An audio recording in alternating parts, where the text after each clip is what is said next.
You don't know what love is. Oh, she's not made enough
What up, what up, what up? How y'all doing today? Good morning, happy Sunday. Wow, man, I got a treat for y'all, man. I got a real treat for y'all. And it's I got two individuals. I got Mr. Hennon and also I got Mr. Dieter here. And 3 weeks ago, there on the news, there was a plot to kidnap the governor of Michigan. The news and all that were saying that that they were trying to get her and stuff like that, and they were white supremacists and all that good stuff. And just to give you a little bit more information, what I'm saying, just a recap of what's been going on. We are going to actually look at the actual newscast. This right here is from one of our beloved mainstream media, CBS this morning. And let's start off here before we just get a recap. Growing political fallout from alleged terrorist plot to violently overthrow the Michigan state government. 6 men connected with a right-wing group are charged with trying to carry out an elaborate plan to kidnap the Democratic governor of Michigan. 7 others are charged with providing material support. The group allegedly wanted to try Governor Gretchen Whitmer for what they called treason or potentially kill her. Jeff Begase is in Washington. Jeff, how did law enforcement stop this plot? Well, it took a lot of FBI resources, that is for sure. It took undercover operatives, confidential informants, and dozens of recordings. Investigators tell us this is a plot that had been in the planning stages since about June. The group even had a meeting planned for this week until the FBI moved in. According to an FBI affidavit, the alleged conspirators met in a room under a trapdoor in a home, spent the summer training with firearms and explosives, and tried to recruit 200 men to storm the state capitol building and take hostages, including Governor Whitmer, who they planned to try for treason. The alleged conspirators used operational security measures, including communicating by encrypted messaging platforms, and used code words and phrases. Prosecutors say the group eventually decided to kidnap Whitmer at her vacation home, even going so far as to conduct surveillance there. One of the alleged ringleaders, Adam Fox, said that Governor Whitmer has uncontrolled power right now, and described the plan as a snatch and grab. Another, Barry Croft, later stated, all good things must come to an end. Governor Whitmer has faced significant pressure from right-wing groups for her refusal to lift strict coronavirus lockdowns, something that also made her a favorite target of President Trump, who in April tweeted, "Liberate Michigan." Later that month, 2 of the suspects are seen at the Capitol with armed militia groups that have been storming the building to fight pandemic restrictions. Some of the suspects were also visible online, their social media accounts riddled with anti-government and pro-gun views. These politicians, they keep robbing us and taking our money. But information gathered through confidential informants is what ultimately foiled their alleged plot. Yesterday, Governor Whitmer thanked law enforcement for their efforts, while also pointing the blame at President Trump for what she says is legitimizing the actions of extremist groups. The President of the United States stood before the American people and refused to condemn white supremacists and hate groups like these 2 Michigan militia groups. The president responded last night. And I see Whitmer today, she's complaining, but it was our Justice Department that arrested the people that she was complaining about. It was my Justice Department that arrested them. The militia group identifies itself as the Wolverine Watchmen. Not in the court papers is whether President Trump's statements or actions influence the group in any way. If convicted on all these charges, the suspects face up to life behind bars. Gail. I'll take this one. Jeff, thank you very much. All the more concerning now, just 20-odd days to Election Day itself. Okay. Well, that's just a little snippet of what's going on with that. Well, hello, Nevada. Turn this off. Okay.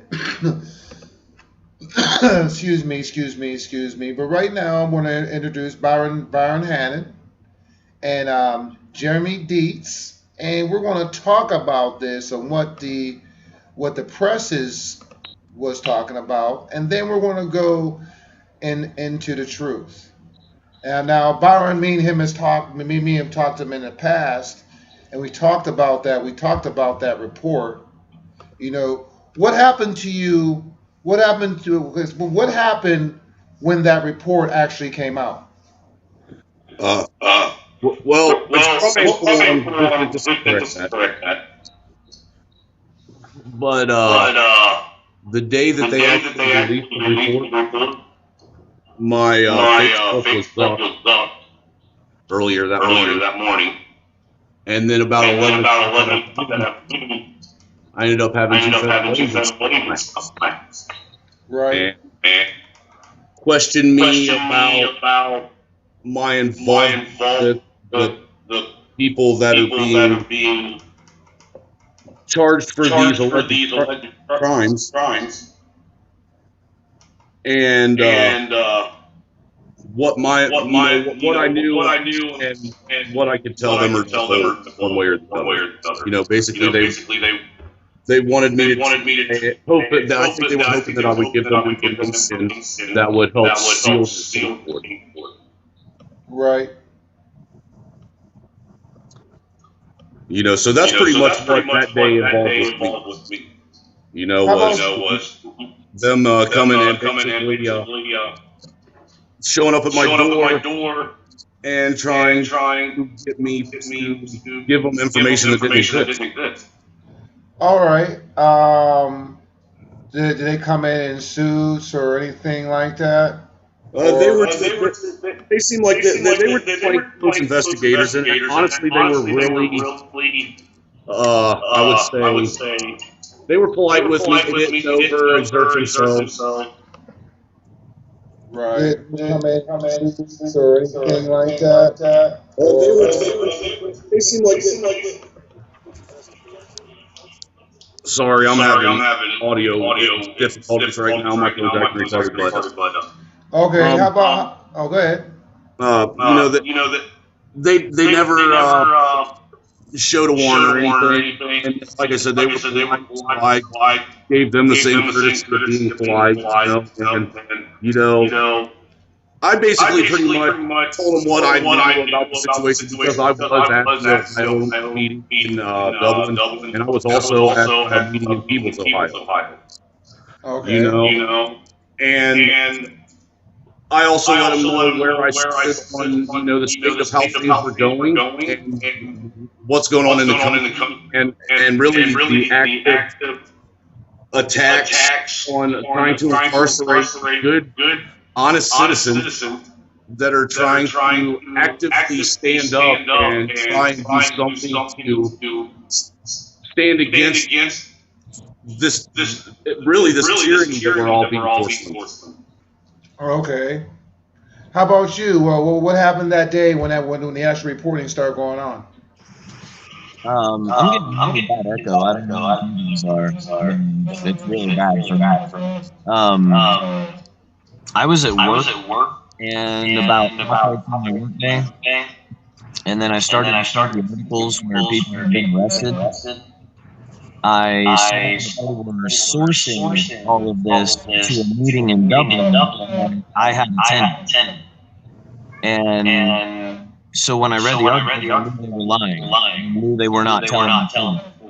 They were saying that the Dublin meeting was where militia had hidden the governor, and I had actually done a lot of speaking at that meeting about unity. No, try to come in and go out and come back in. I'll bring you in because I can't. You're like really breaking up. Okay. Do you have all right. Elaborate on what he was saying. If you understood what he was saying. No, I keep getting real bad echo too on my thing. I mean, it's killing me. And my. You're like right. Hold on one second. All right. Now I'm going through a little bit of. technical difficulty myself. Hold on 1 second. All right, I'm back. I hope. All right, there we go. I don't know. Is it something on your end that's causing me to go? Yeah, I'm fixing it right now. You know what? I'm gonna get my earphones real quick, my other earphones, because it's really been. Hold on 1 second. I hate when this happens. They're trying to stop us. Ha. 1 second. We're unprofessional. Yeah, technology. Get down. Shit. No, my cat. My cat wants attention. He wants to be a star. All right, 1 second. Let me try to get this to work better. Oh man, where'd they go? Don't tell me I lost my earphones.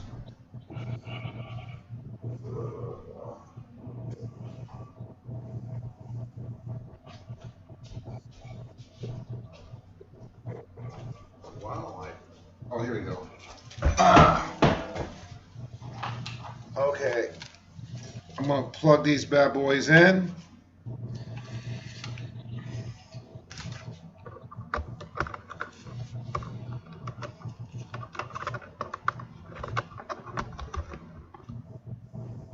Okay, can you hear me? I can hear you. Okay. But I still got feet. Yeah, I'm going to change my my speakers real quick. That's what it is. I'm hearing myself through your system. Yeah, I'm changing my speakers real quick.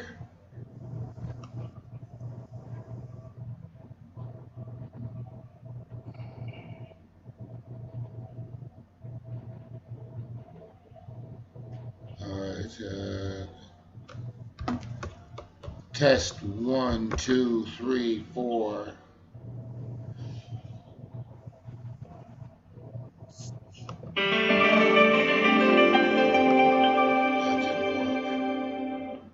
Check and see if Jeremy can go back.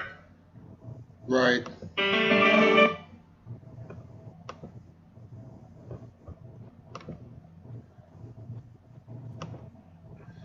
Okay. I'm just trying to get my audio inside my earphones to work. Okay. Can you guys hear me? Yeah. Yep.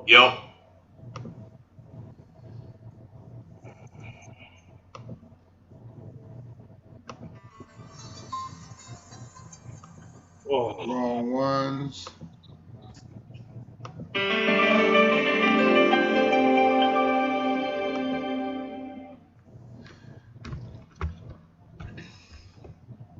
Patience is a virtue. Speakers, real tech.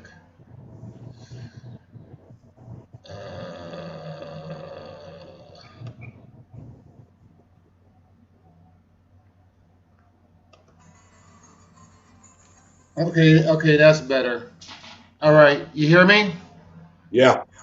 Yep, I can hear you. And I don't hear myself. Yes. Cool. Back at it. Okay, now what were you saying? As I was saying, the first day that, when the reports came, can you repeat on what happened when the reports came out? Where were you? You said you were at work? Yeah, I was at work, and I was about halfway through the workday, and I start to see these articles pop up. I see that they're sourcing everything to a Dublin, Ohio meeting, and I was at that meeting.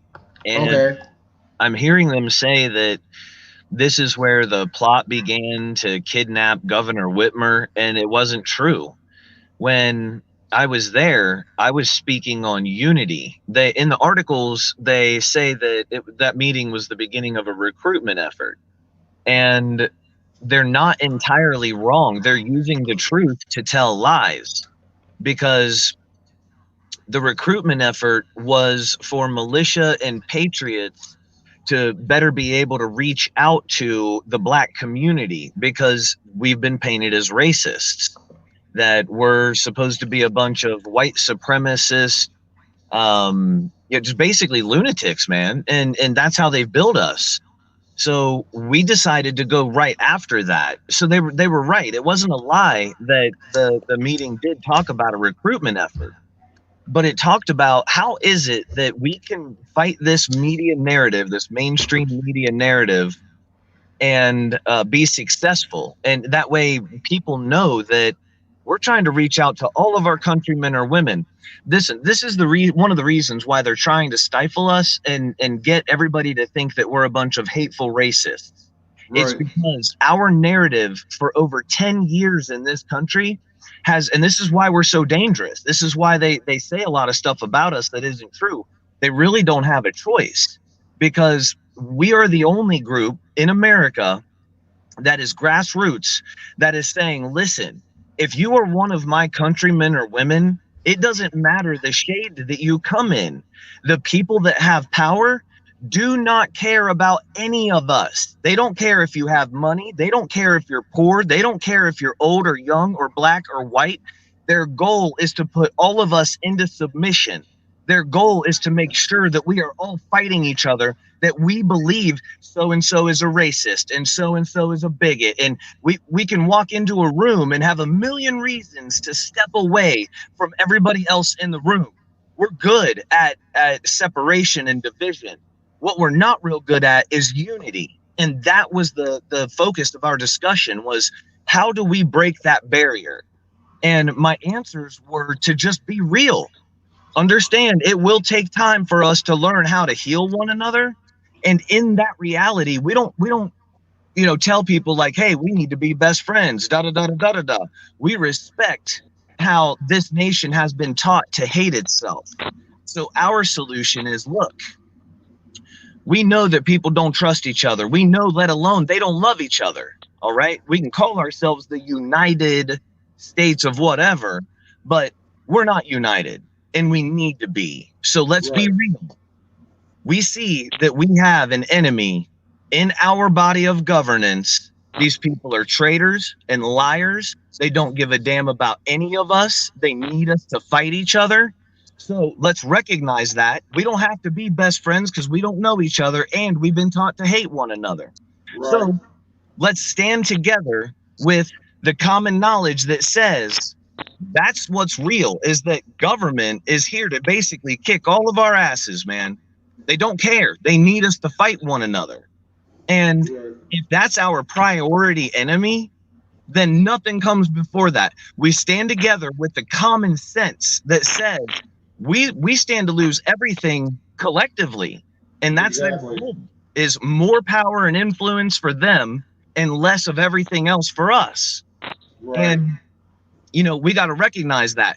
Then once we deal with that problem and we get the country back into the hands of the common man and woman that comes in every shade, then we can start to look at one another and have an honest conversation about race. Not these corporate sponsored conversations, not these government corporate sponsored conversations, but the real ones that actually allow us to be able to heal one another with respect and dignity. Because the fact is, every single constitutional militiamen and women, all of them want every single person in America to go to bed and wake up with the exact same experience every single day. There should not be a black experience in America, a white experience. We're sick of it, man. We're sick of it. Same here, man. I'm really, I mean, talking as a black person, man, you know what I'm saying? That it's going too far. You know what I mean? It's really going too far. And I got relatives that are white. I got relatives that are Mexican. I got a sister-in-law that's African. My family's rainbow bright. You know what I'm saying? I'm gonna keep it 100. Indian, black, white, Hispanic. It's in there like ragu. You know what I mean? It's in there like ragu. And if I would sit there and say that,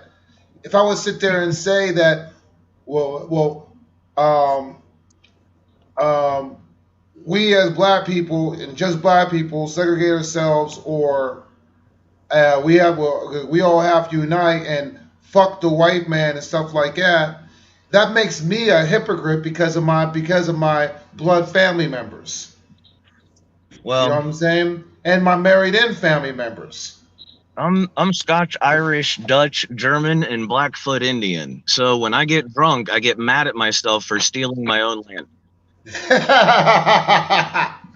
Yeah. And okay. Well, what was?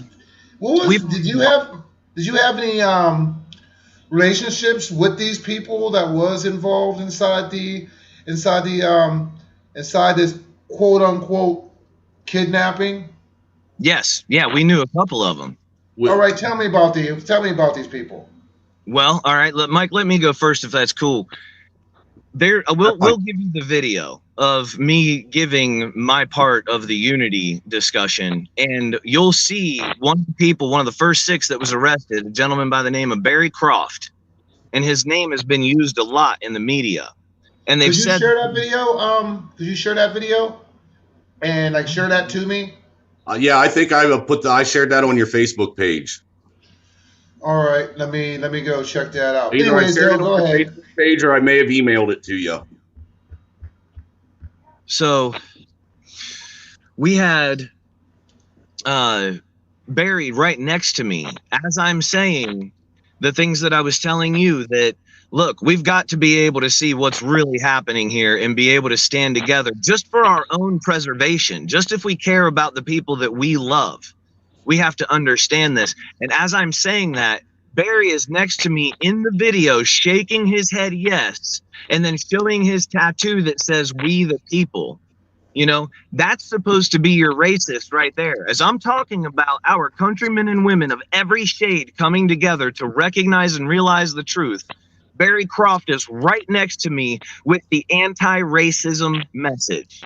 I mean, that's who the newspapers and everybody is saying is this, lunatic that's filled with hate and everything else. As I'm talking about love, he's reiterating everything I'm saying. So that's one thing that you can actually see in the video that you don't have to pull just from my personal experience. Sorry, Mike. Let me touch on Barry a little bit too, if you don't mind, Jeremy. Okay. Let me interject a little bit here because I'd only talked to Barry once or twice before that meeting, but afterwards, me and Barry actually had a really good connection at this meeting. All right, and afterwards we spoke a lot on a pretty regular basis. I mean, he was a truck driver, so we would speak in the evenings probably 2 or 3 times a week for a couple hours on end. And I want people to understand something. They are literally trying to paint this guy as he is some, off the kilter, right-wing extremist trying to put together a paramilitary group and start a new age revolution who has a fetish with explosives. And that is the farthest thing from the truth about this man. Okay. Everything that I've come to know about him is his main mission and goal in life is to get people to stop looking at the only way to fix this is through violent acts, and to actually take the system that has been put in play against us, the citizens, and actually use that system against those that are governing us in a tyrannical fashion. That was, to him, that was the ultimate win, was to actually literally use their own system against them to cause their destruction. I can't count how many times that, I'd be in group calls with him with, another person here or there, and someone would mention something about violence, and he would actively try and stifle that and say, that is not the way to go about this. There is a way where we can go about this legally, and if we do it legally, and it comes to a point to where we actually have to take this to a world court, a world setting, to try our own leaders, then it will even be accepted in a world court as legitimate. Which video was that? Was that the one from News to Share? No, it's the one that I sent you. It's from the Freeman Report. The Freeman Report on YouTube. If you go scroll down through your news feed, it's around October. I got it. Okay. And if you listen to the very beginning, the very first words, it happens really fast. Somebody is asking me a question about, how do we go about unity? How can we make it happen? And that's where my answer is coming from. You can hear now, again, this is the militia that's supposed to be racist and hateful and everything else. You can hear the people, the militia in the room agreeing with me, and at times applauding what I'm saying and saying yes and encouraging me. So that's the context of this video. Remember, this is a video from the Dublin meeting inside of the hotel that we were at. So this where we were conspiring to plot this shit. This is the meeting you're talking about right here. And this is the meeting that's supposed to be where we're planning to kill the governor of Michigan, which is just not true. It's not true. And actually that whole topic was never even brought up. That is one thing that we never even suggested. Now, obviously, yes, we're sitting here having a meeting, and going over what can we do. So we're trying to play out different scenarios on how we should attack this issue that isn't just plaguing us as patriots, but it's actually plaguing the whole nation as a whole, as a collective. And we realized that we were giving an opportunity when we put this meeting together. We really were. With the pandemic come together and then the George Floyd thing that was horrendous as hell that happened, we were literally handed an opportunity to bring unity to this nation and have everybody work together for a common goal. And we were trying to seize on that moment while we had it. Right. Wow. And they just completely destroyed us to make y'all look completely like a fool. Yeah, they basically substantiated our case when we said that the United States government is acting in a criminal fashion against its own people and that it had to be addressed. They just stepped right in to prove our case and show that they are willing to arrest Americans for political reasons. And they said they had concrete empirical evidence. Well, everything that they've shown is exactly what happened in Michigan 10 years ago when all the charges were dropped against the militia. It's like they never learned their lesson. Right. Okay. Just got it. I'm getting ready to share that video now. If you would, when it's over, give me your honest critique on it, please. Okay. No problem. Thank you.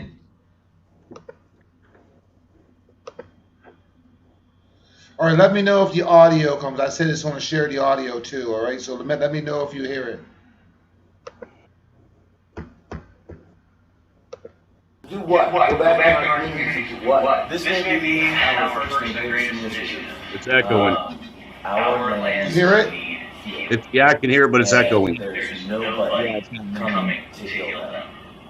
It is the responsibility of the Americans to heal these lands. There's no one coming to save us. There's nobody coming to do this for us. And we've been pitted against each other. We can sit here and pretend like this isn't the case, but racism is alive and well in our country because it was handed to us. It was forced down our throats. And so now this becomes the way that we deduce and the way that we give reason and logic. And all of that fundamental premise is a way that insane people reason rightly from the wrong means entirely. It's the wrong conversation. The Americans haven't had a chance to have a conversation, but if they did, if it was our conversation and it was honest, we would go to the poorest people, we would go to the richest people, we would go to black neighborhoods, we would go to white neighborhoods, we would go to women, we would go to Hispanic, Latino. We would reach out to every single one of our countrymen and women because we understand what it is we've lost and what we stand to lose yet, which would be the rest of our nation. And we tell them, I realize that we've been divided against each other, that hatred has gotten a hold of both of our people, that it's in America, that you drink it, that you eat it, that you breathe it, that you sleep it, that you wake with it. And our effort is to take that away. That all of the racist ideology that has been given us by corporate-sponsored governments. Because these people have the biggest interest in making sure that we hate each other. And it's very, very well placed. They used the worst parts of us that all of us have. And then they gave us fear. And then they wouldn't stop. And they wouldn't stop. And they wouldn't stop. But here we are today. But beyond all of that, and above that, we still sit here today with not just olive branches that we're trying to extend, and not just broken hearts, but with a yearning and a sense of urgency that we're not sure this nation has felt before. And we recognize it in our countrymen and women, no matter their color, no matter their age, no matter their sex. If you're here, if you're an American, if you see what's happening, you're not alone. We're with you. But the media and everybody has made sure that they've done an incredible job to keep us apart. They have us hating each other. They have us harming ourselves. We are here to put an end to all of that. Stop that. All of the messages that are preaching hate and division. Anybody that wants you to hate yourself or somebody else is your enemy. Period. We are not here for that. That is not what we want. What we want is for each and every one of our countrymen and women to realize that the militia and the patriots that you were told were a bunch of racists. That is not true. It was a tool to divide you against us. We are not racist. We are not hateful people. We want to stand with all of you, with each and every one of you. And we'll absolutely recognize our enemies as they come, no matter what shape or form they come in. But most everybody here of our countrymen and women are our friends and allies, our neighbors. These are the people that we share the same space with regardless. And we collectively stand to lose everything, all of us. We're not unrealistic, right? We have been harmed against each other. So, in that recognition, we're not asking for everybody to be friends and sing Kumbaya. What we're asking is that if you have people here that you love, if you have something or someone worth fighting for, then you have people to stand with you to help you. And we come in every shade. We come in every single demographic. And we've been told that we're racist, that if you're a white militia, gun-toting, camouflage-wearing, patriot, then you're racist. That is not true. That is not true. And forget all of the messages that you've heard. Forget every single person or every single time that you've heard that it's been promoted on the television or the radio. It isn't true. We desperately want and need everyone to stand with us, or we will all lose together. Every single one of us. Now, this is our olive branch that we're extending. That we need you. That this has to happen. That when everybody talks about government, they talk about how powerful they are, but I promise you, their nightmares are made out of the day that we stand together. Because they know that they stand to lose everything. All of their lies, all of their deceptions, it all comes to an end immediately. And we start to get everything we want. And at the very least, we wake up in a nation the next day that does not see that same tension that the government gave us the day before. That if we're going to hate each other, if we're going to love each other, we get to do so honestly by our own merits and our own interactions. That if we're going to come together, then we do so with the understanding that this isn't going to be a bunch of people who have known each other forever coming together. We have to recognize this is for one purpose, for all of us to be free. Forget what you've been told. Forget what you heard. It is not true. We need you. We want you to stand with us. This has to be the case or all of us lose. It's going to take a little bit of courage. It's going to take some bravery for you to stand with us. If you're a black person and you've been told that all of the white people that call themselves patriots are racist, then we are those patriots they're talking about, and we are not racist. And we are not hateful people. They've done that to divide all of us against each other. So we're saying, come stand with us, please, or allow us to come stand with you. Please. On whatever terms that we can do this.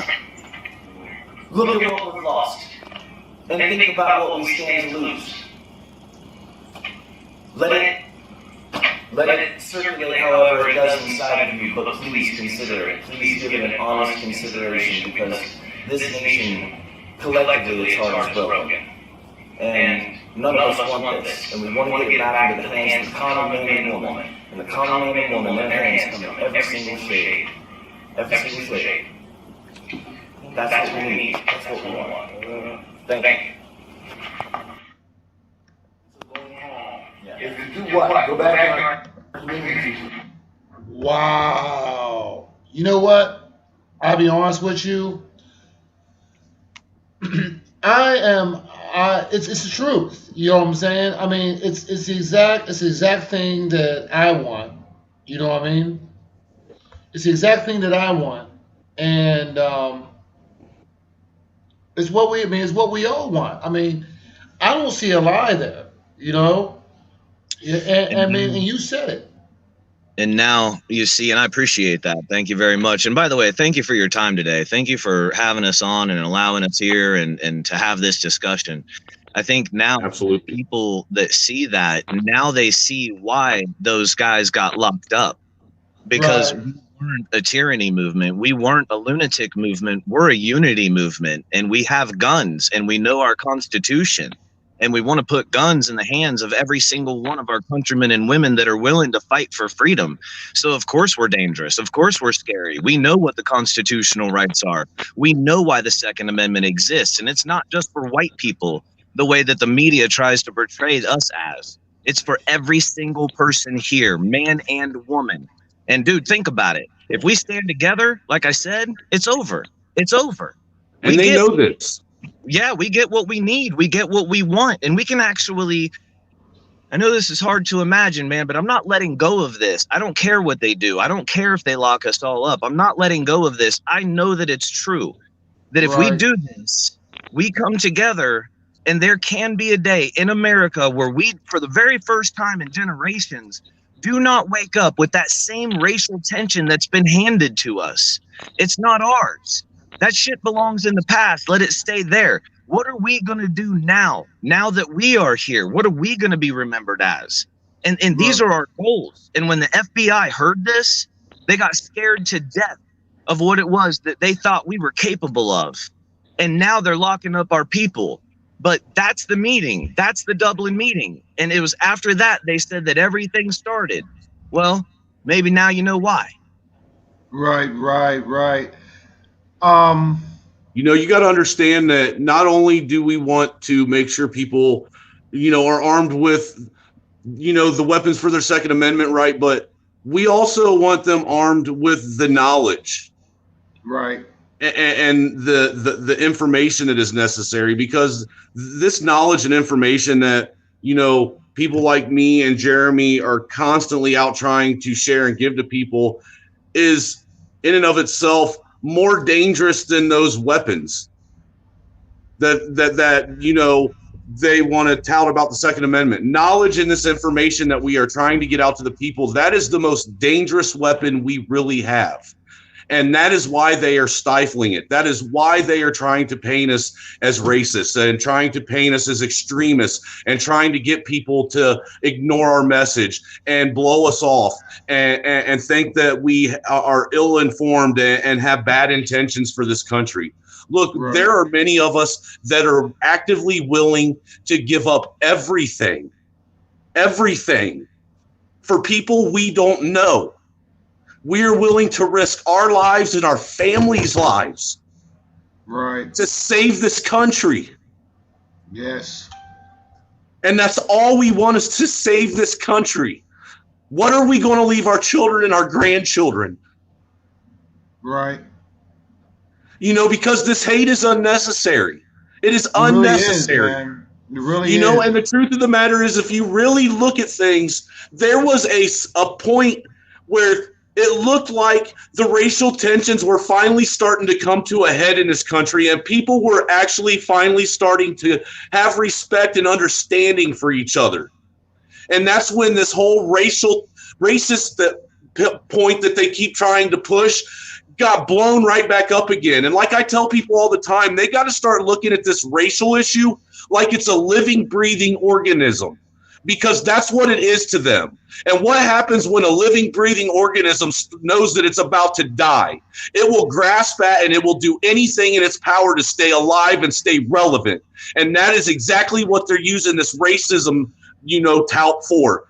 To keep us divided. They need to bring that out. That racism needs to stay alive and stay relevant, because it touches at people's heartstrings and it makes them start thinking about things that they really don't, that doesn't affect them, when really we need to start using our minds and our heads and start realizing that they're trying to psychologically, get us to think that we're all out for each other. Because I don't know about you, but I know me personally, and I know Jeremy himself, we have a very diverse crowd of people that we interact with on a regular basis. We walk into neighborhoods that a lot of people will lock their car doors in when they drive through. And I'm telling you, I do not experience this racism and this tension between the white and the black races that the mainstream media and the social media platforms are trying to spin. What they are trying to create and make people see, I do not actually witness with my own two eyes. And I actively go out and put myself in these situations trying to find this racism and this bigotry and this hate that they are trying to say exists, and I cannot find it. Same here. I mean, before I was kicked off of Facebook, I went to a festival, right? And it was called Where's the Racism? I seen black people, mixed couples, Hispanics, and all that, all having fun with their families and stuff like that. And then I come back home, I turn on the TV, and only thing I see, oh well, this black man was shot by this white man, he's a cop, and he should have never shot him. And then they sit there and riot and terror towns. And I'm like, you know what, man? And I'm gonna be honest. And I'm speaking just for, man. I'm speaking for myself, not influenced by anybody else. But we're destroying our own communities, and I'm gonna be honest. Like the ones that get hurt the worst is my community, the black communities. You know what I'm saying? And you have Americans destroying Americans' dreams. And then when it comes back to the tyranny and all that stuff like that, right? That it's like a revamp of 1776. And we have like 2 more days until the blamed elections. And I call it a selection. Huh? I call it a selection, not an election. Okay, we call it a selection. All right, but at the same time, and I'm going to tell you, I was talking to Byron on the phone a couple of days ago, and I was like sitting there like evaluating myself. You know what I'm saying? Like I was at a point. You know what I'm saying? I was thinking all week, like, what am I? Am I conservative? Or am I independent? Well, yes, I'm independent, but still, that's a general way of thinking of stuff. You know what I'm saying? I says, to be honest, if you wanted me to sit there and go political, because I'm not Democrat or Republican, even on my vote, I'm not voting dependent or Republican. I'm a constitutionalist. You know what I'm saying? If you really wanted to find where my political affiliation is, the most exact word I can think is a fundamental constitutionalist. And that's what that was arrested also called themselves. Pardon me? All of the men that were arrested, they all referred to themselves as constitutionalists. Yeah, I mean, because it makes sense. It just makes sense to me. Yeah. I'm independent because number one is I'm not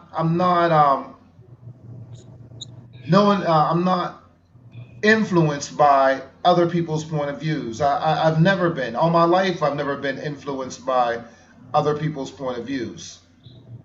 And as I'm sitting there just, evaluating myself, evaluating my thoughts, evaluating what I believe, and I'm like, I see a lot of independents and not downgrade independent, Democrat or Republican. I love everybody. But I see a lot of independents that don't have my views. I was thinking actually that being a conservative, there's a lot of conservatives that don't mix with my views. So the only thing to sit there and to pinpoint a view that everybody can sit there agree with is a constitutionalist. You know what I'm saying? Well, I would like to say that a lot of people need to understand that a lot of people don't really have a true understanding of what a constitutionalist is. They seem to think that you say you're a constitutionalist and that you're for constitutional rights. Well, yeah, right. That's part of it. But a real constitutionalist, they literally will stand up for everybody's constitutional rights that are protected by the Constitution, regardless if it goes against their own personal beliefs, because the Constitution protects their right to have different opinions and different beliefs. That's why the feds hate the Boog Boys and do everything they can to bastardize them, because they stand with everybody. They don't care. If you have somebody whose natural, unalienable rights are being violated, the Boog Boys don't care your skin color. They don't care your age. They will step right in. They are constitutionalists. There were, 3 of them Boog Boys that actually were actively going out and marching and protesting with BLM. Yeah. Yeah. They were trying to make sure that their rights weren't violated. And once BLM had heard that and knew that, they felt a lot better about those guys being there. I want to say this. So I believe showing you that video of the unity speech, it's kind of like dropping a bomb, because when the media tells you and they keep reiterating, these people are horrible, they're racist, they're lunatics, and then you hear that, it's so contrary to their message that it's a bit of a bomb. So let me drop another bomb of irony on you, if I may. At one point in time in the Dublin meeting, everyone had talked about their political affiliations. The strange irony is that we are also painted as conservatives. Take a guess as to how many conservatives were in the room. Bro, I don't know. As I said, I don't. That's one thing I never do, is I never assume anything on anybody. Just take people for face value for their character. So tell me. Right. Yeah. And so the media painted everybody as conservatives. Not one person in the room labeled themselves conservative. Everybody said that they liked what Trump was doing in certain areas, disagreed with him in others, but they weren't a conservative. They weren't a Democrat. They weren't, all of us are constitutionalists and originalists. And this means the original Constitution. Yeah. Because I'll be honest with you, man. I got a little conservative in me.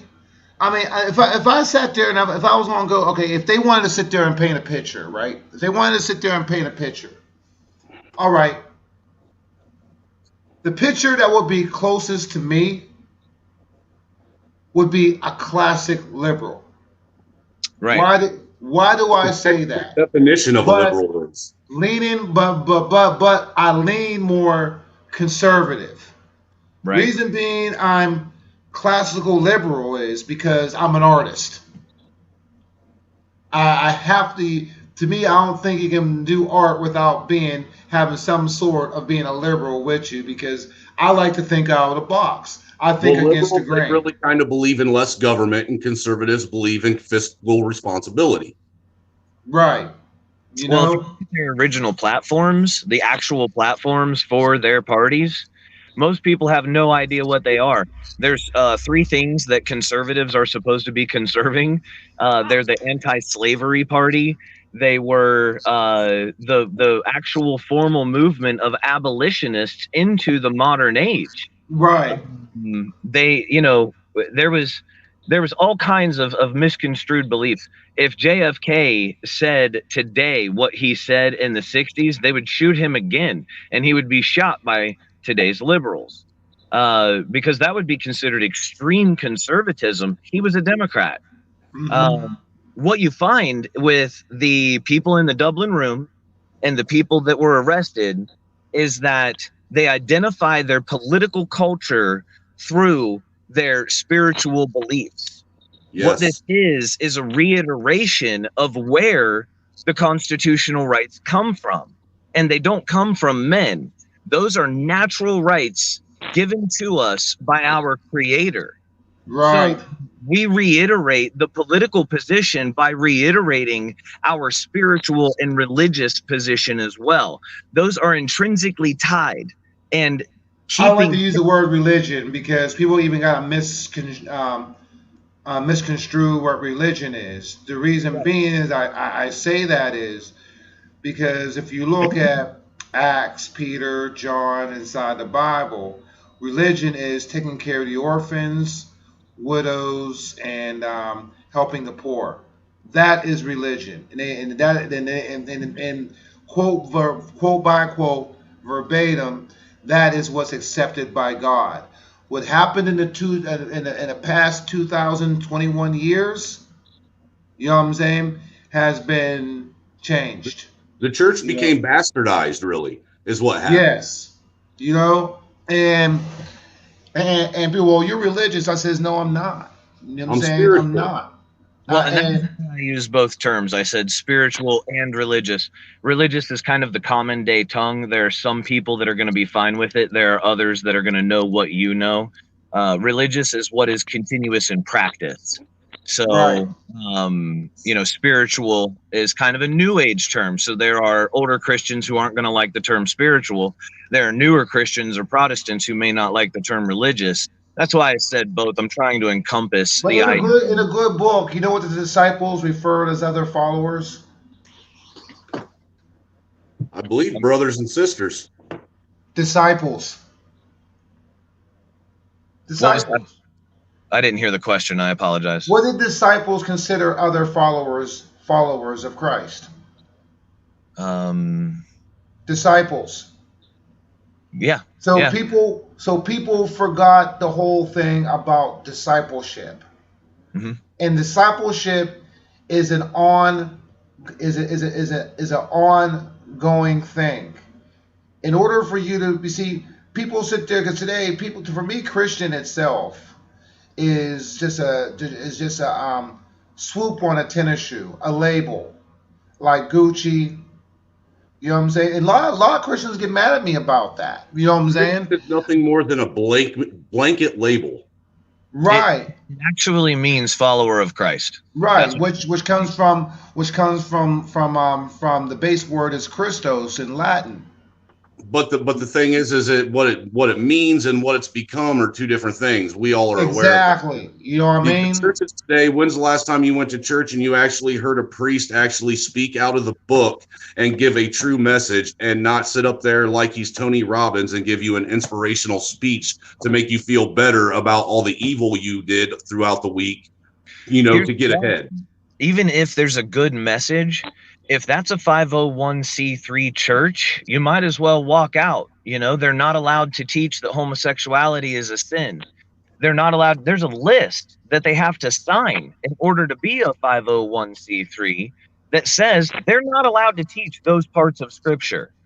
And then it recommends parts of like Romans and things where it says to obey government and all of that, that leadership is holy and divine. What he's talking about is them actively stepping on part of the First Amendment and limiting what we are allowed to do.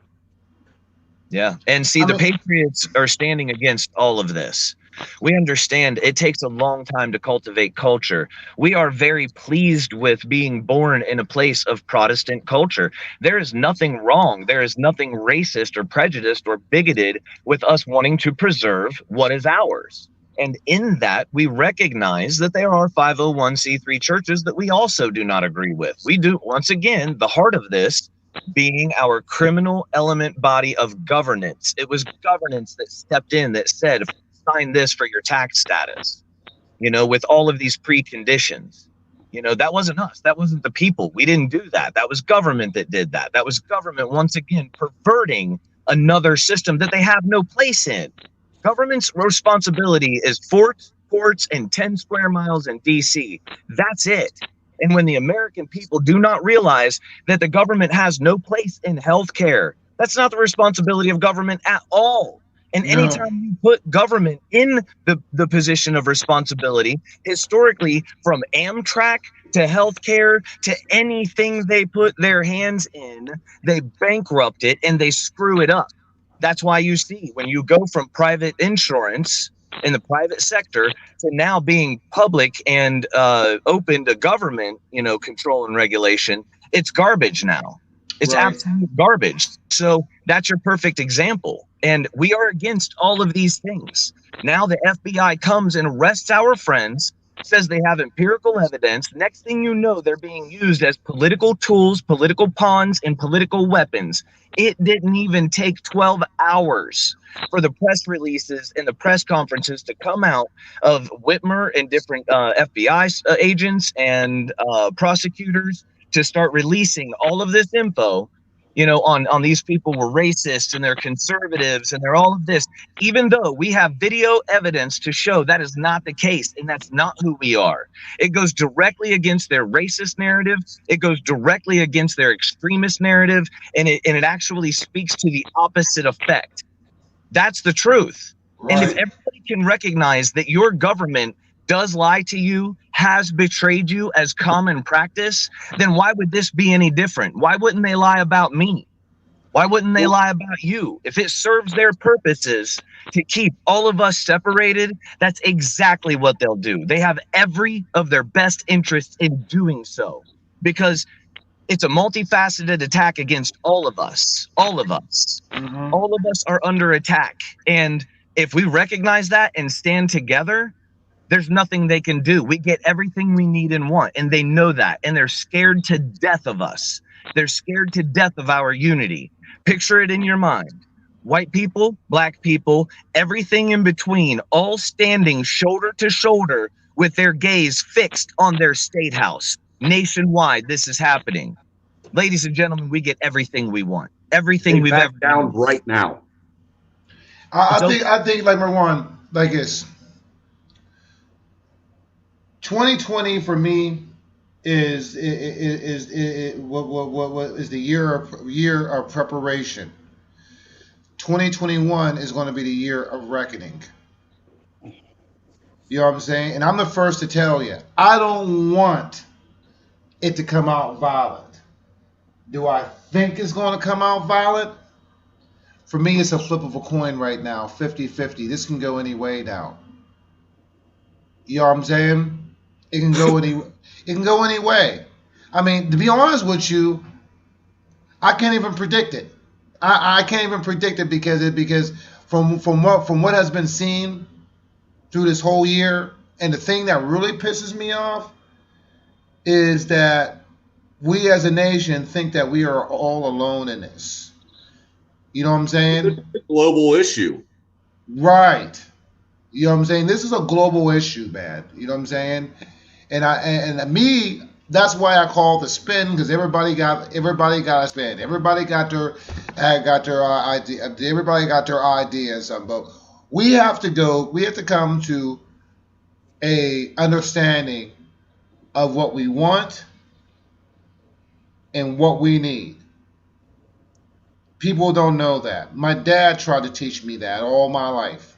I'm just beginning to realize it in the past 5-6 years. Really understanding that now in 2020. You know what I'm saying? Just by how people act, what's happening. And can't watch TV, can't watch the news, can't watch television programming, can't do none of that. Can't do none of that. And it's sad. It's very, very sad. Because it's all bad news. Well, look, let me lay something on you.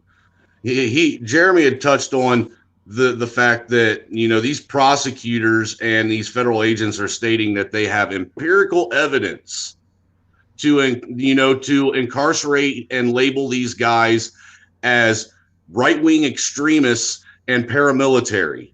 And you want to know legitimately what their evidence is? You want to know what it is?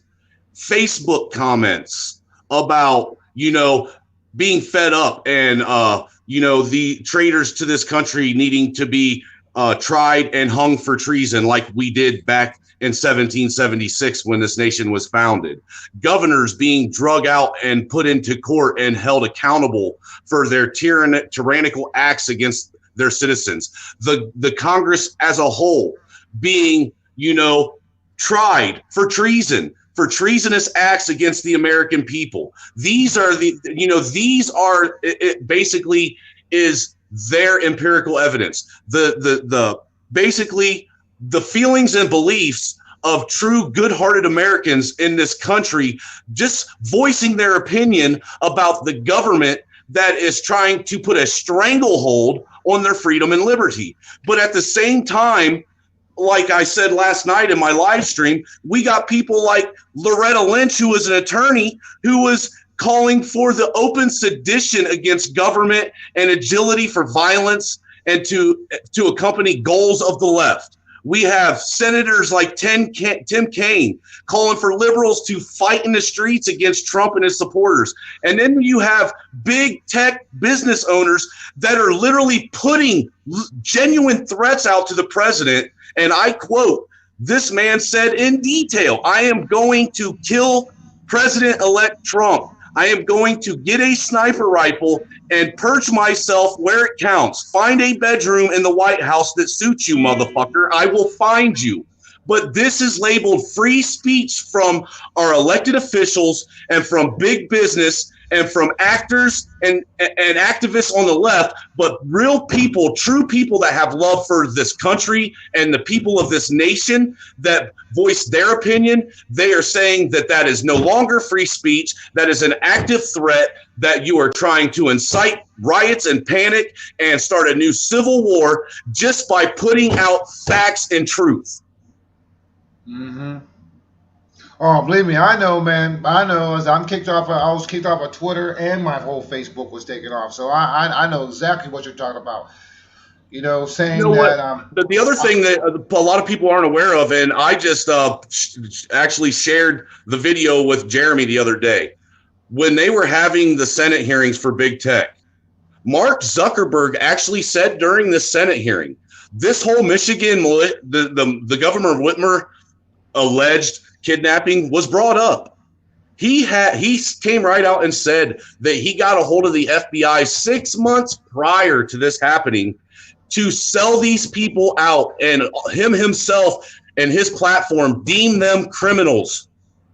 So now we have, you know, tech platforms like Facebook and Twitter using their own platforms to police and denigrate and actually just completely, you know, destroy people's lives and imprison them on their, just because they go against their own beliefs and what they stand for. Facebook is LifeLog.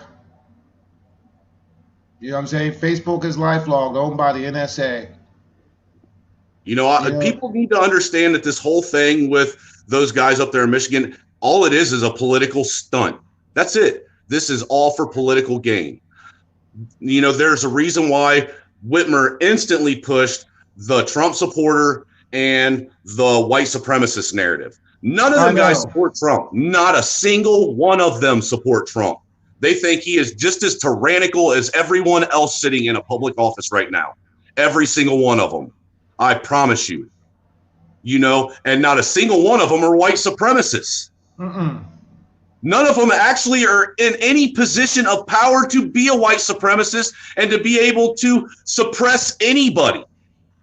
I believe, to be honest with you, man, you know what I'm saying? And I've just been watching by, I mean, because right now, man, everything's running in a pattern. You know what I'm saying? And I really think that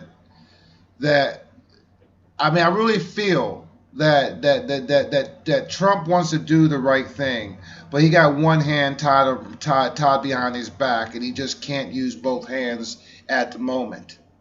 And I can understand why there's people that feel that way. You know, I tip back and forth on that, but I still always fall back to he comes from the very system that is trying to hold us all down and keep us all in shackles and chains.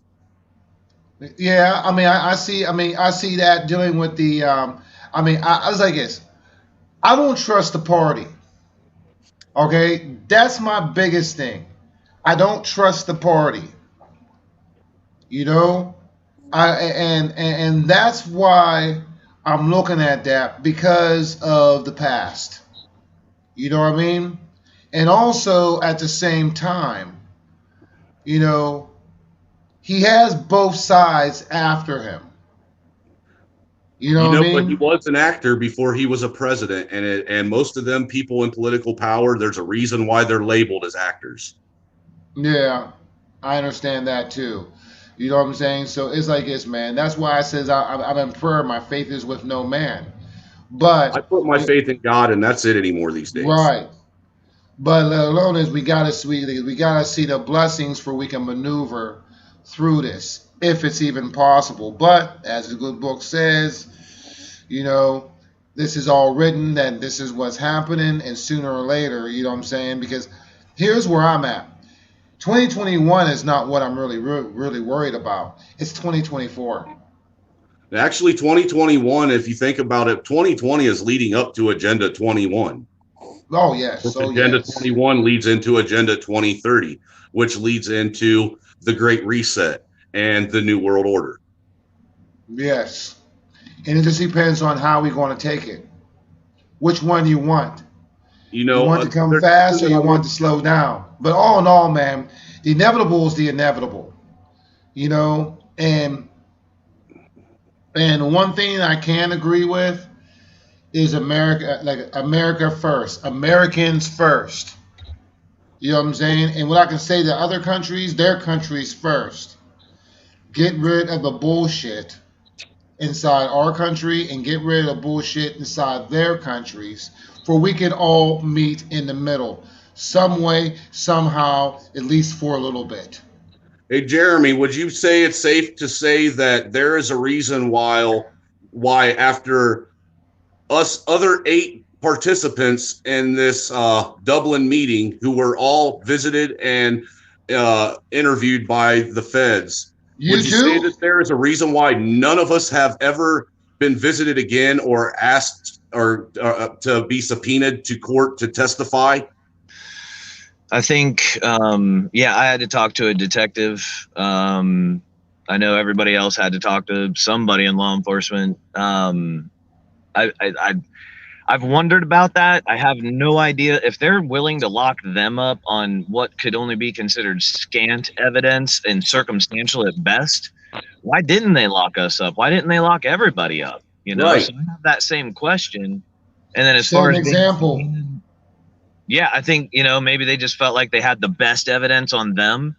Because I was only what evidence? What evidence do they have? Far as from what y'all told me, I talk shit. You know what I'm saying? I say what I feel. We actually have the affidavits and the transcripts of the conversations, and we can tell you with absolute certainty that any time that an attack on anybody was mentioned or using explosives and blowing something up was mentioned, that was all brought up by the federal agents themselves, trying to push these men in that direction. Have you have y'all had any contact with them or through lawyers or through anything like that? We do have one brother who he has contact through basically a third person with I really don't want to throw names out there just in case. Right, that's cool. That's cool. I understand. One of the people that are incarcerated right now. You know, so he's getting he knows what we're trying to do, and we're trying to actively try and find out who their lawyers are, what they're being charged with. That way we can do anything in our power to try and help these men get some kind of semblance of their life back. You got to understand, it ain't What about men their who tried to families? ruin. How are Their their families families? were ruined. You know, like Barry, he's got 2 daughters that are at home without a dad because that's all they had. They didn't have a mom. All they had was Barry. Wow.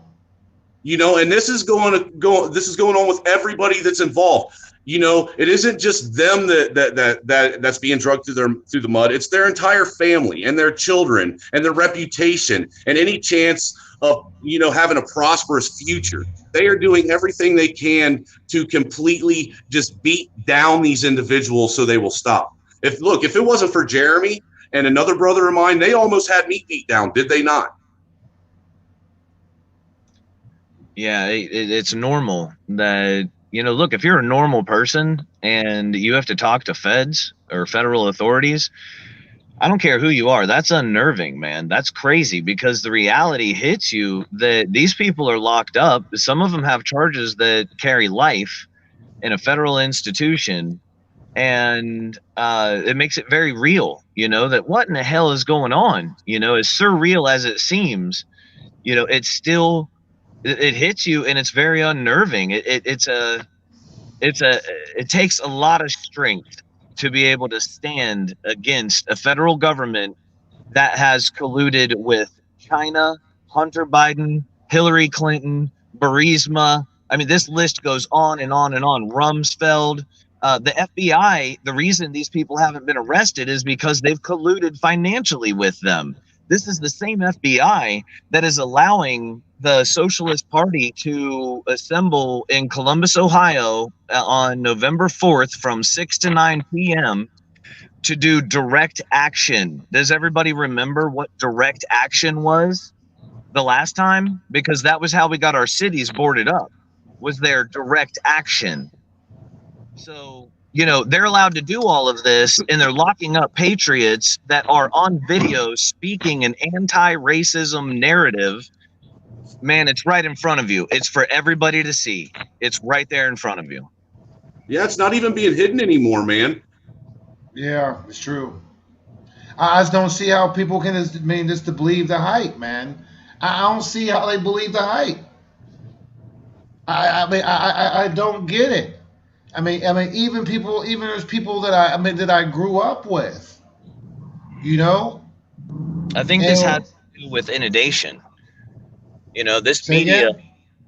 I think this has to do with inundation. Can you hear me? Yeah.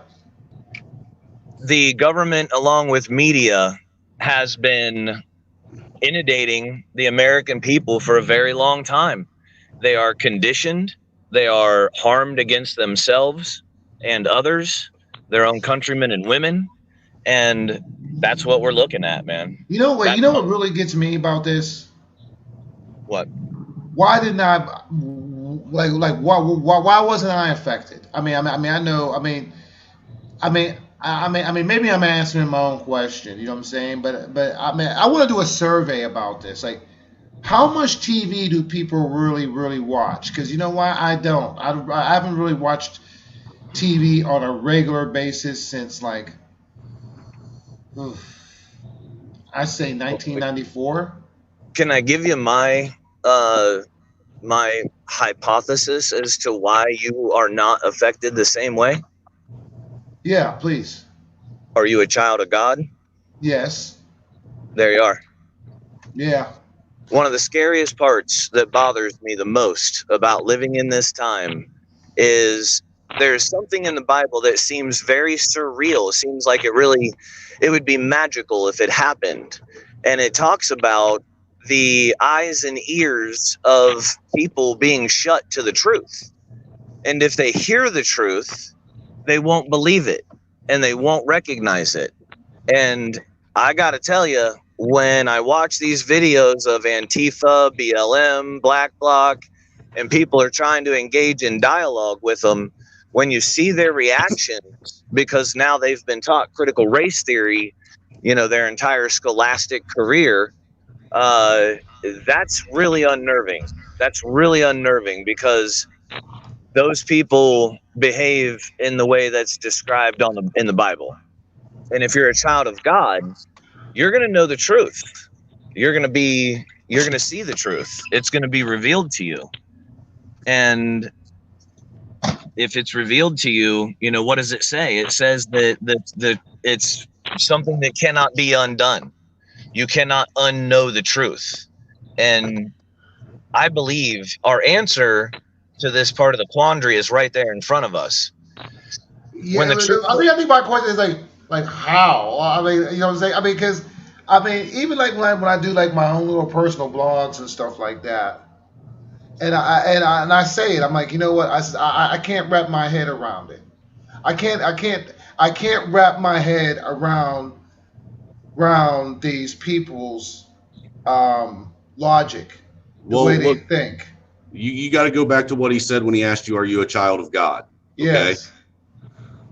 you got to understand that we have most of the American culture has spent decades watching, you know, Super Bowl halftime shows, uh, you know, NBA halftime shows, awards ceremonies, you know, that happen, you know, almost on a scheduled and repeated basis, where if you really pay attention, these people are actually casting spells on people.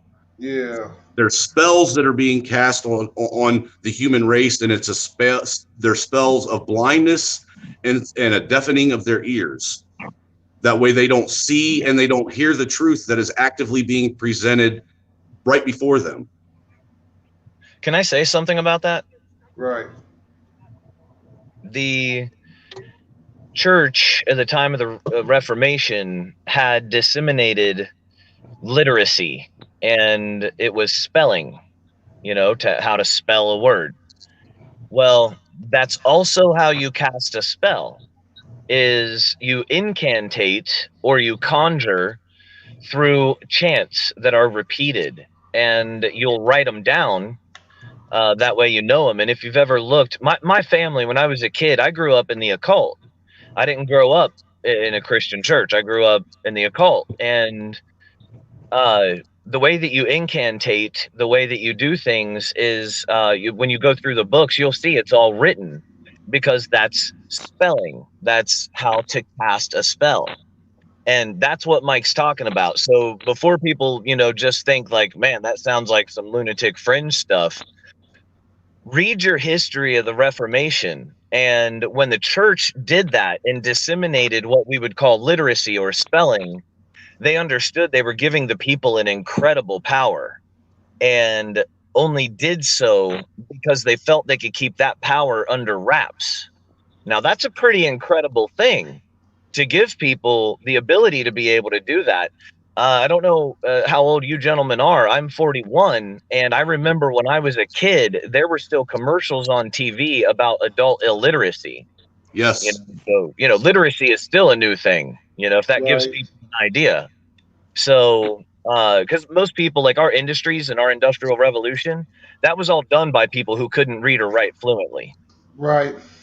So, And the thing that you got to understand is, regardless of whether or not people believe in what I said and these spells that are being cast, regardless of whether or not they believe it exists and whether it's true or not, what they need to understand is the people that are casting these spells damn well believe in that shit, and they believe in it fervently. Right. You know, and I'm gonna tell you right now, people that believe in that shit fervently with all of their being, they are actively making that shit happen. Yeah. It's just, man, but it's still, you know, I mean, I always said that, you know, man, I says we are going to experience something very, very supernatural. You know, it's going to happen. It's going to happen. You know what I mean? And I feel it. Like there's something that's just going to happen, and it's I don't know. I remember when I was in Vegas,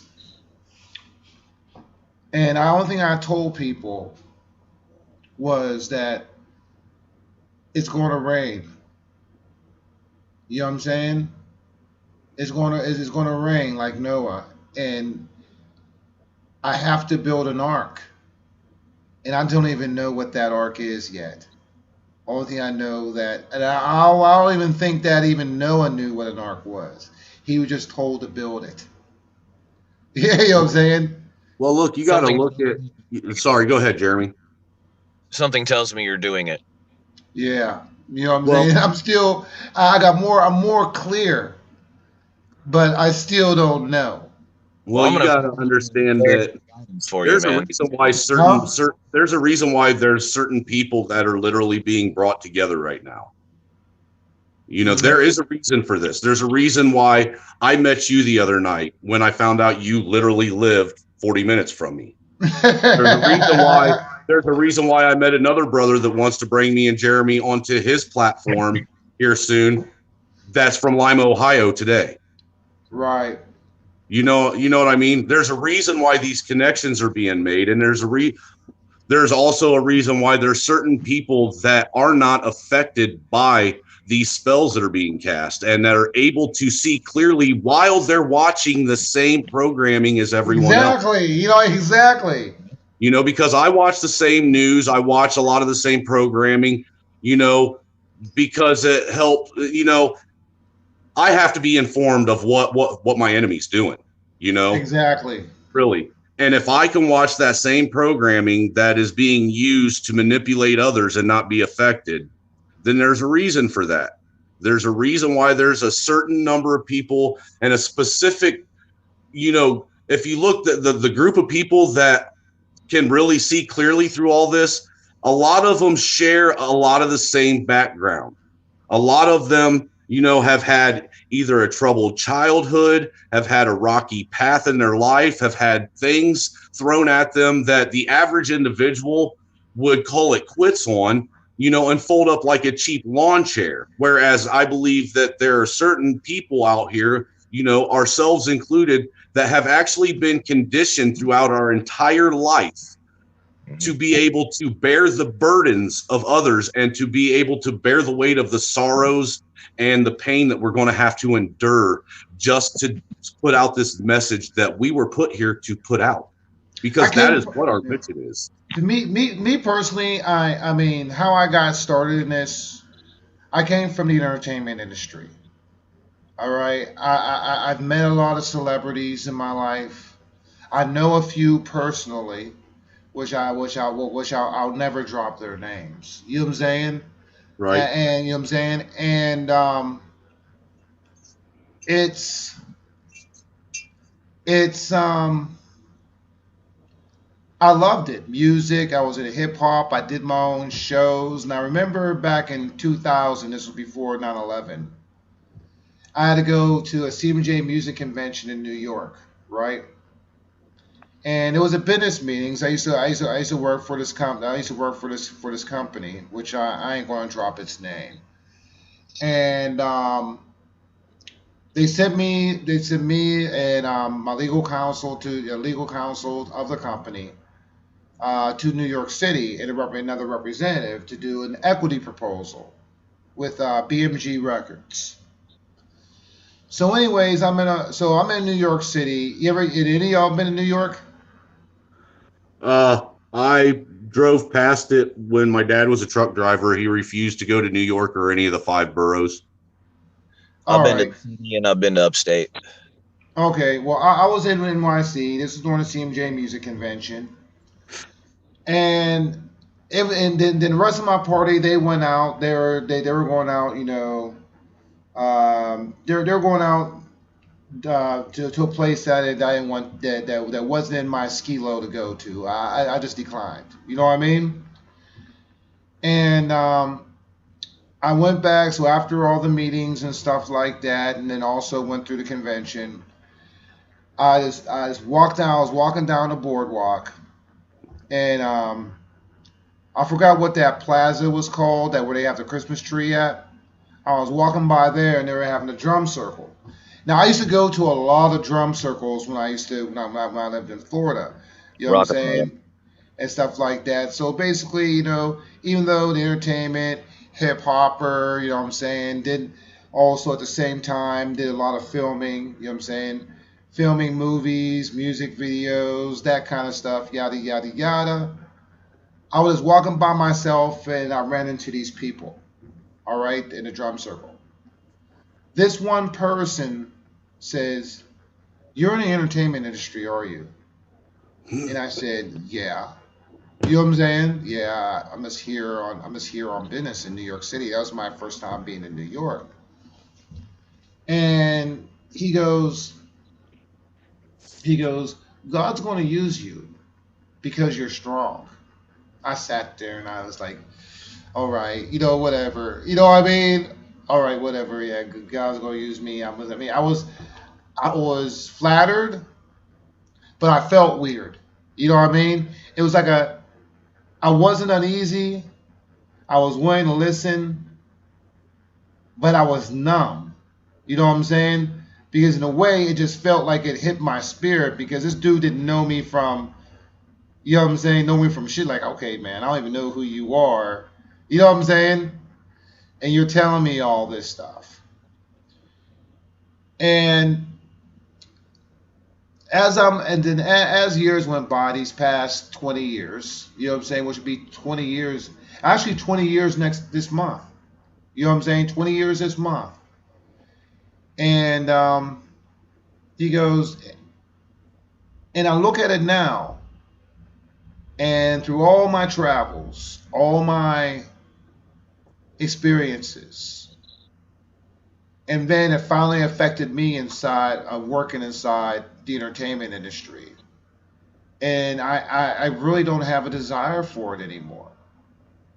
Because I think this is important, but also it just that the politics, this unease, this cancel culture, you know what I'm saying, just completely affected all my life. And I remember when I was in Vegas and I was saying, I got to make this arc. And I knew I was going to come here, but I didn't know how. While everybody was scared of the coronavirus or something, then, you know what? I got to say, the Lord spoke to me. You know what I'm saying? When the coronavirus, he goes, now it's time for you to go. And I'm here. And it's like now, man, I'm sitting there doing this, which basically, man, it's more of a blessing for me talking to y'all, because it really is, because it helps give me more clarity in my journey. You know what I'm saying? Likewise. I don't think it's a coincidence that, the three of us aren't subjected to the inundation like others, and here we are finding each other. Not coincidence. Right. Oh. And I want I want to move. I want to make this move. You know what I'm saying? As I said, I call for, and I ask people, and I'm going to ask people like this. I call my show The Spin. You know what I'm saying? What do you like? What does a spin mean to you? Does it mean to you? You take the truth and you spin it into your own story is the traditional definition. So I'm guessing you're taking their already spun story and spinning it back to the truth. All right. How about you? Man, me, I got young kids, so when I hear the spin, it's about, going out and, trying to spin things to where you enjoy life and you put you back in focus, brings you back in touch with family and oneness, and to get you sent. That's me, because right now that's pretty much my focus. Mm-hmm. Same here, man. Like what was it the other night? Me and you had a discussion, right? And we both had said we're talking about all the crazy madness going on, mm-hmm. right? Mm-hmm. And I said that my focus right now is, be honest with you, I've been trying to not really allow that to affect me. Exactly. Because like you said earlier, it's already been written, so we know it's going to happen. Right. So there's no sense in really concerning ourselves in, situations and acts that we already know have been written and spoken into action. Now what we need to do is we need to focus more on saving as many people and as many souls from themselves as possible. Exactly. You know, and that's really that really that's what this all boils down to in the end. You know, we have had me and Jeremy talk quite regularly. You know, he's been kind of a mentor to me to be able to get out and speak to people like this. I mean, I don't have a problem if I'm standing in front of you or in front of a crowd of people and talking and speaking my mind, but to get on platforms like this to where you don't know who's listening to you, who's critiquing you, how many eyes are literally on you, and the potential for the whole world to be on you, you know, that is a little overwhelming for me at times. You know, and the first time I went live, you know, that I actually got a hold of Jeremy, and I told him, I said, look, dude, I finally gave up fighting. You know, that was the day that I gave up fighting. He said, what do you mean? I said, look, dude, I was raised as a Southern Baptist. I went to a Catholic school while being raised in a Baptist church. All right. Right. I had two conflicting beliefs telling me one thing or the other. All Same right. here. You know, so then as an adult, I chose to step away for a while, but then I went back to it for a while as well, and then stepped away again and started, you know, exploring other avenues of this, that, and the other because things didn't make sense. And what was the most ironic thing is no matter what it was that I researched, what I looked into, any ancient faith, any ancient book of, you know, of knowledge that is out there, it all led right back to where I started. Yeah. You know, and That's even written. I had a really hard time. I had an internal struggle with that, and more so within the last 3 or 4 months, because now I already got led back to where I started, but now I'm literally seeing the things that I was taught in my childhood take place before my very eyes. Exactly. Ain't that crazy? I mean, isn't that crazy? And I tell you what, I got a hold of Jeremy, and I told him this, and I asked him if he would pray with me and for me before the first time I went live, because I needed that. You know, I needed someone to, you know, to help lend a guiding hand. You know, I don't want to give the man a swelled head, but he has been a pretty big inspiration in my evolvement in all this. You know, because I am not the same person I was when I first got involved in the Patriot and militia movement as I am now. I am not the same person by no means. I used to be that, you know, right-wing conservative, you know, pro 2A,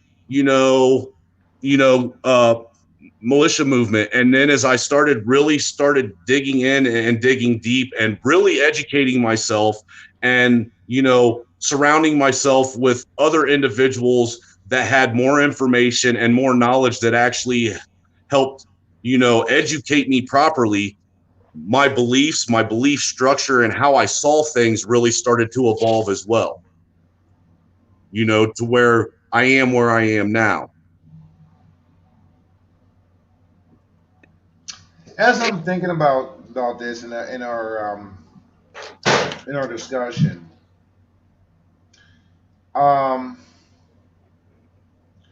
if any of y'all vote, what's happening is it's inevitable. So my vote is to get a little bit more time to save more people. To know, I ain't gonna say because I can't save nobody. They gotta save themselves. But to give the information out, you know what I'm saying? It can be a guiding light in a dark hallway. Right. You know what I'm saying? You know what I'm saying? Just to get a little more time. You know, and but time is nothing that any of us are promised. Right. You know, but a little more time, as in, even if I don't even make it through it. You know what I mean? But at least I made a mark. At least, you know what I'm saying? I'm saved. Very well done, my faithful servant. For you have done well in a few things. You know what I'm saying? And if it's only a few things I'm doing right, then you know what? And I get God's grace. Thank you. You know what I'm saying? At least it's some few things. And There really, was if you only really one look, righteous man to ever walk the face of this earth, and that was God Himself.